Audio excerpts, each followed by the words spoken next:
Pekné dobré ráno vám všetkým prajem. Tak vás teda pekne vítam už na 18. ročníku Noci vedy. Ďalší host sa volá Stanislav Pecko, je zo Slovenských elektrární, kde vediete projekt malých modulárnych reaktorov a analyzujete ich potenciálne nasadenie na Slovensku. Moja otázka je, že čo sú to tie modulárne?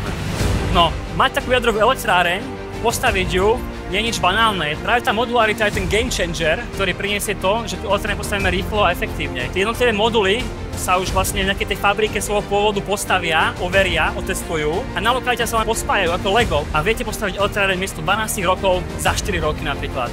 My a naši partneri nie sme všetko. Potrebujem vás, mladých ľudí, ktorí si zvolia štúdium, povedzme ťažšieho smeru, technického, inžinierského alebo vedeckého, ale pomôžu nám potom prevádzkovať bezpečne bezemisné zdroje elektrické energie, ktorých budeme badať čoraz viacej. A za mňa môžem povedať, že pracovať v energetike všeobecne je dobrá práca.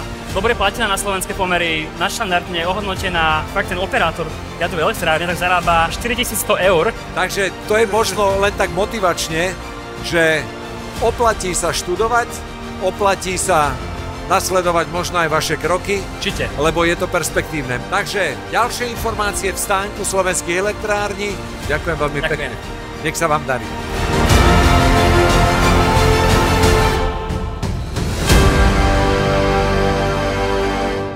Má ešte niekto otázku? Nech sa páči. Môžem sa s vami odfotiť? Jasné.